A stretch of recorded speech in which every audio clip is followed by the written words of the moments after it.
Want to welcome everyone back on into the Just Start the Conversation podcast brought to you by St. Luke's University Health Network. We've got a couple of these in the bag already. It's been rolling right along, getting a lot of great feedback on this. Amie, Allanson, Dundon, of course, here with us today, as always. Joining her, we got a special guest host here today, Lenore Jefford, a licensed professional counselor in Pennsylvania and a certified sex therapist through ASECT, the American Association of Sexuality Educators, Counselors, and Therapists. Amie, you have talked to me about Lenore a little bit leading up to this episode. First of all, hello, ladies. Good morning. Good Welcome. morning. So how do you two know each other, and how did we end up down this path that we're going to go today? Well, Lenore and I have known each other for about 25, Since 1996. 1996, yeah. Mhm. So Lenore actually worked for St. Luke's way back when. And when I came on board, she was one of those people who kind of nurtured and mentored and befriended me when I moved here from Philly. And now, ironically, she's moved to Philly from here. But we've maintained Classic Lenore move classic right there. Lenore Classic. move. Well, I had to go back home, you know. I was born and raised in Philly, had to go back. Right. I gotcha. And you have a private practice in Philly. You've had that there for 14 years, which is excellent. So I'm going to give you a little background on you here, Lenore. She offers therapy services to individuals and couples. Her specialties include mood disorders, sexuality concerns, including kink, consensual non-monogamy, and services to trans and non-binary clients. So Lenore, Amie has had wonderful things to say about you for the last couple of months leading up to this episode. So we're very excited to have you on board to join us today. Thank you. I'm really excited to be here. Excellent. So I guess the best way to kickstart this whole conversation is, Lenore, you are a certified sex therapist. What is that? What falls into that category? Well, it's a spectrum. I deal with issues that revolve around sexual dysfunction. That's one part of it. But the other side of it is dealing with situations where folks maybe want to explore things that are outside of the normal kind of therapeutic venue, like folks who might want to explore kink, or folks who might want to open their relationship, or folks who are trans who may not be understood by most clinicians. And it really is a spectrum. So it's not just for folks that have problems in sexuality, but it's about folks who have maybe non-traditional sorts of interests they want to pursue. And not every therapist is really fully versed in how to deal with that. So what was your training, and what types of disorders or diagnoses do you most commonly treat? So after, I have a master's degree, obviously, and a license, but to get a certified sex therapy certification, you have to go back for extra schooling. So it was about a year and a half of extra training, and then a year and a half of individual supervision and group supervision, specifically around sex-related cases. So that was about like a 3-year process in addition to my regular counseling training. And so some of the most common disorders that I see are low desire, specifically mostly with women, erectile dysfunction, and desire discrepancy. So when one person has more of a sex drive than the other person, and that creates issues in the relationship. So look, we've been through a lot in the last 2 years. I think certainly, preach. I would imagine, as you're talking about some of these different things that you treat, that the stress of the last 2 years could certainly be playing a monster role in a lot of that. So how does chronic stress or depression or anxiety affect libido, your ability to connect with your partner, and so on? So I knew COVID would come into this conversation. It has to. It has to. And so what I've seen is relationships improve. I've seen relationships dissolve, and folks who maybe were having regular sex or normal kind of sex started to not have as much sex because they're around each other too much. And that really affects desire when you don't have any novelty. I think I think when it comes to, I think this could be a particularly look. We've talked about mental health. We've talked about seeking therapy in this podcast. Amie, obviously, the center of this whole podcast is kind of your own mental awareness in all of this. So one of the questions that we always kind of come back to is, at what point do you seek professional help in a situation like this? Because in general, maybe when it comes to therapy in general, we've talked about it on this podcast before, that sometimes there's a stigma around it. I've got to think when it's your own personal, maybe sexual desire, maybe inability to perform, for a lack of a better word. At what point is it that we should go ahead and seek a professional as we're going through this process? So one of the things that I really see in my practice and in the practice of the clinicians that I work with is that we don't see a lot of people coming to seek treatment for this initially. It's usually not the presenting problem. Mm-hmm. It's usually, a few months down the road or a few sessions down the road. Oh, by the way. And so it starts to become an issue. It starts to become talked about. It's very rarely the primary presenting reason, but Sure. it certainly is affected relationships, intimacy, all affected by depression, anxiety, stress. And one of the things that Lenore and I were talking about recently was how to spin this in a real positive way, rather than, COVID and stress and depression has made this all suck. I think the bottom line, well, I think that yes, concur. Yes, I concur. Yeah. I think the bottom line is, it's also, like Lenore said, she's seen some relationships get stronger. And one of the concepts we were talking about recently was, being able to see your partner in a light that you haven't seen them in before. What did you call it? Well, it's in the frame of compersion. Yeah. Okay, compersion. Mm-hmm. It's a Lenore word. It's not an Amie word. It's a sex therapist word. I'm not a sex therapist. It's not even my word. Well, no, it's not your word.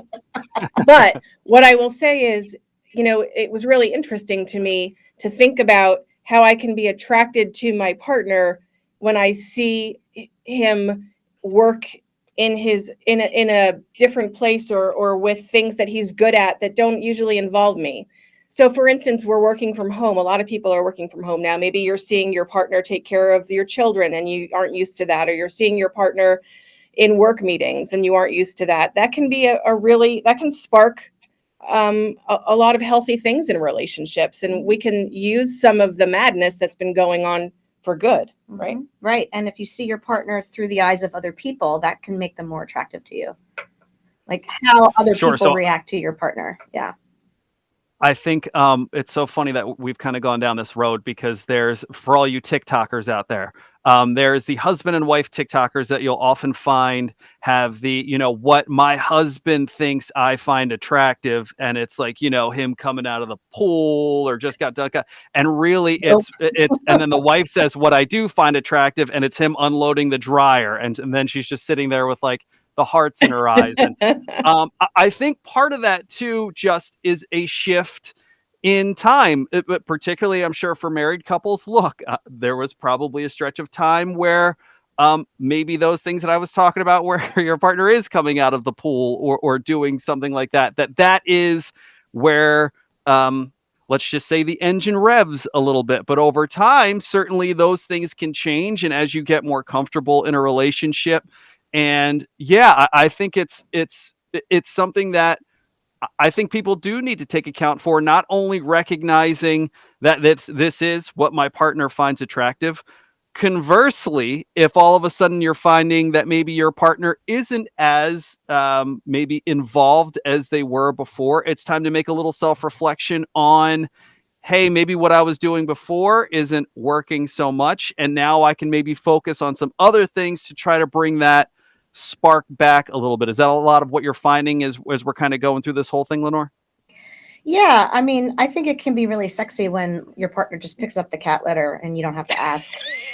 I mean, honestly, that's what I am 100% sure that you're not going to find a podcast anywhere else that has the topic, what's your partner find sexy, and it's scooping the cat litter. I'm pretty sure or just even picking it up at the store. You don't even have to Sure. scoop it. Just True. pick it up. Sure.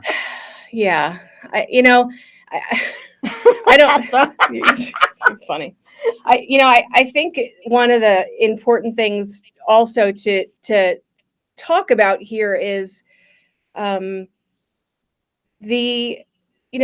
coming into Valentine's Day and all sorts of like hearts and expectations and romance and like my shiny heart and Shiny heart shirt.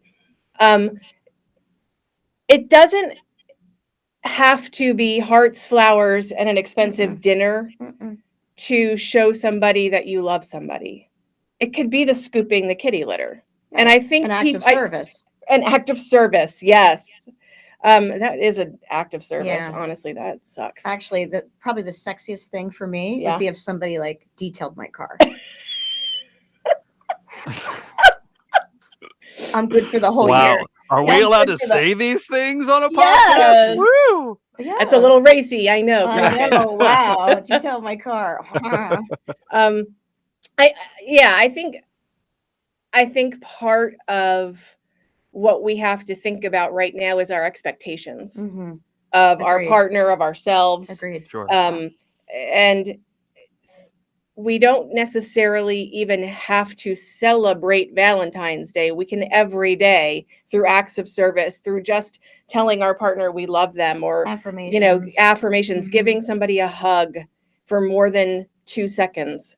Really hug somebody and hold somebody.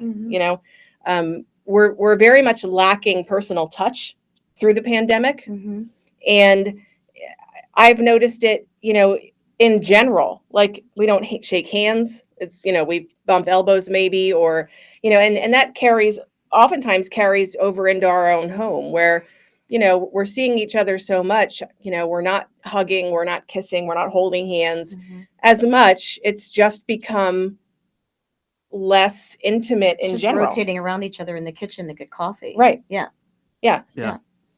So, Lenore, I'll ask you specifically when couples or individuals will come to talk to you, is there, like I said, maybe for a long part of a couple's relationship, there have been things that have been attractive to your partner. And now to your guys' point, all of a sudden, maybe we are just circling ourselves in the kitchen a little bit.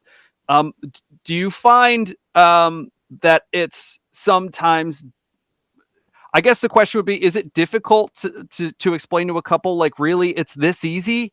Or do you find more often than not that when couples sit down or individuals come to sit down, when you say, hey, like, we don't have to rewrite the love and affection book, just, start with something small, little things around the house, or what does he or she like? They like chocolate. The next time you go to the store, get a Kit Kat and leave it on the counter and just let them know you were thinking about it. So I guess the question is, do you find often that it's more difficult to have people kind of see that these are the simple conclusions, or are people all of a sudden coming to you and thinking like, I can't believe I didn't even think about that this is an easy way to just kind of make, our relationship stronger at home? Well, the tough thing is that couples come into therapy typically too late or not soon enough. And so they're in a place of crisis, right? So you have to bring them back to the practical, easy things like this is fixable. This can be repaired, as long as they're not in high conflict. But yeah, I'm pretty direct with people, and I just say, hey, look, like when you say goodbye in the morning, like look in your partner's eyes, like don't just like give a peck on the cheek. Just like really look and take a minute and be like, hey, I see you. And yes, to your point, like just picking up a Kit Kat and saying, here's a little love note, thinking of you. It can really bring couples back to a baseline where then you can start to work on the bigger problems that, again, they've come in kind of too late. So I guess as we're kind of crossing through we're starting to maybe we went through a bit of a rut, I guess we could say. We're starting to show affection towards one another again. When it comes to getting back into a sexual relationship, certainly as we get older, I know that men and women both start to maybe experience some situations or issues that they haven't had before. Mhm. So as we get back into maybe a more affectionate state, and maybe we try to romantically enjoy each other a little bit more, maybe the timing isn't right, or there's some difficulties there. So can you go into a little bit what is normal sexual functioning and when is it dysfunctional a little bit? Well, that's a really tricky question because normal is what works for the couple, right? So you have to help the couple figure out what feels good for them, like what works for partner A, what works for partner B, and where can they meet in the middle. There really isn't, I mean, the DSM talks about disorders, but what they try and focus on is more symptoms, especially DSM-5. They've tried to depathologize things. So it's more about symptoms, and it's about what is distressing to the client. So in working with a couple, you figure out like, well, what do you need? What do you need? What feels right? What doesn't feel right? But again, normal sexuality with a couple it's very couple specific. And so that's part of the work that we do in the room is say, hey, like, what do you like? What do you not like? What worked for you before? What's working for you now? Because again, to your point, as we get older, our sexual needs change, and our sexual interests change. So it's just about being with the couple in the moment. Like, what feels good for the two of you right now? Like, what do you want? And I was going to say, and the nice thing about that and doing it in therapy is that it's a safe space to maybe talk about things that people haven't ever talked about before, whether they're about sexual function or just desire, all the way up to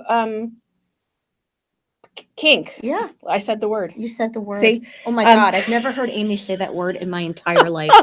And we've got it recorded too, Lenore. So I did that's it. good. But yeah, and sometimes people don't talk about that stuff ever. But when you go to a therapist that really understands this stuff, it's a really safe place to talk about things that maybe both partners have thought about but never said out loud. And that's the thing, is that because you love somebody and because you're with them for a period of time and you think you know them, you may not know about their sexual palette and what they're actually interested in, or what what their brakes are and what their accelerators are as far as like what works and what doesn't work. So, but thank you for saying that about the safe space. I think that's why when you're a sex therapist and you advertise that, people come to you and the sexual stuff is actually the presenting problem. And you can just kind of get to it right away. I think as we've gone through this podcast, no matter what the topic or the baseline topic has been in each episode, we always come back to communication. And I think, Lenore, to your point, maybe sometimes it is a little too, the balls roll down the hill a little too much to maybe try to start going to therapy and having those conversations. But I also think, maybe that there's not a time that's ever a little too late. So I guess it's never easy to have to, even with your partner who you could have been with for a decade, more than that, to open up and be incredibly vulnerable about sex and maybe what you were into before or are into now, or however those roads kind of cross each other. So would you recommend in this case, if someone were trying to start the conversation, is it better to honestly just say, look, I have some things I want to talk to you about. Let's go see a sex therapist. Or is it best to maybe just kind of show a little bit of your hand and say, look, here's some things that I'm thinking about, kind of give, I guess the point I'm trying to make, especially when it comes to what a person may be feeling about intimacy, there could maybe be some pretty big surprises in there for people. Is it better to kind of give a little Easter egg to someone and say, this is kind of what I'm looking to? Or seriously, is it better to come and talk to someone and say, to your point, this is a safe space where maybe, hey, let's just crack this egg open and let the whole thing be seen? Well, look, I'm a therapist, so of course I encourage people to talk about everything and anything as early as possible in their relationship, at home, wherever. If they feel like they need a therapist for support, great. don't wait. Do it sooner rather than later. The couples that are most successful are the couples that are proactive, that come in and say, hey, we're thinking of getting married, or we're thinking of committing long term. Maybe we should just talk about some of these issues ahead of time so that we don't have a problem later. Sure. Like those are, Yeah, those are like excellent. Well, yeah, yes, and Yes, and if I have anxiety or if I have depression, can you tell we've known each other 25 years? You can barely notice. So if I have anxiety or I have depression, it's important for me to also talk about that with my significant other and my partner, to say, listen, I am maybe on a medication for depression now, and it's affecting my libido. My libido, and that's a real thing. And how can I work around that, or how can I talk to my doctor about that? That's the other thing, right? Is encouraging people that if there is something physical or some sort of medication side effect, it's okay to talk to your doctor about. Like, it's no different than if you were having headaches because of a medicine you were on. We talk to our doctors about doses and what alternatives are out there. There's ways to make things better, but you have to talk about it all. Agreed. I think that kind of falls back into the idea of the kind of emotional intimacy we were talking about, and the affection, because it is not necessarily an easy conversation to have. One, two, it might not be an easy conversation to accept about where a person is at. But when we talk communication and we talk about seeing therapists and we talk about all those things, that emotional intimacy can go a long way if you are understanding your partner, trying to meet them, like you guys said, halfway at whatever it might be. But I think before you can even start to have those maybe more physically romantic conversations, that emotional intimacy, it's such an important stepping stone to either keep the spark, bring the spark back, or whatever it might be for a couple. Yeah, agreed. Because lots of medications affect libido. Age-related things affect libido. But this is what I say to couples, is that if you're on a medication that's affecting your libido, or you're perimenopausal, or you're a man over 45 and you're having some performance issues, it doesn't mean that sexuality is off the table or dead. It's a matter of willingness. Like, if you're willing to connect with your partner and give them pleasure, or just be open, kind of the mind remembers, and it gets the body back on track. It's like riding a bike. Well, not that easy, but interesting choice of words there, by the way.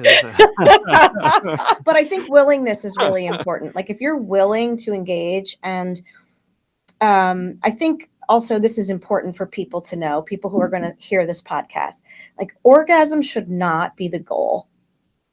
Okay? Pleasure should be the goal. Connecting. People are too focused on the fact that they have to have an orgasm. They have to have an orgasm together. The man has to give a woman an orgasm through penis, vagina, penetration, or whatever. And it's just not fair. It's a big setup, because it's not how it works. Yeah. I mean, 20 to 25% of women do not climax with penis, vagina intercourse. I mean, I just need that to be said to society. It doesn't happen. So people get very, very caught up in the fact that, especially men, I think, they have a real heavy load as far as having to perform in that way. And if their female partner does not get off in that way, that there's something wrong. And, literally 75 to 80% of women don't orgasm that way. It has to be clitoral stimulation. Don't you think that's something? Can I say that word? Yeah, we can say. Can I say that word? Yeah, I think that's a professional term. We're in a health space. Yeah, right. I think. Okay, so. But I think that's something that shouldn't we teach boys that, like, when they're learning, and girls? Well, wait, shouldn't we teach people girls think, that? what's wrong with me? I'm broken. I'm not having an orgasm because he's. And I think, a shame on us as a society for not talking about and teaching this stuff, because you're right, it is a setup. Mm-hmm. Yeah, which makes me angry. Well, and I think that's why this podcast is important, is that we're getting some information out there that people need to hear.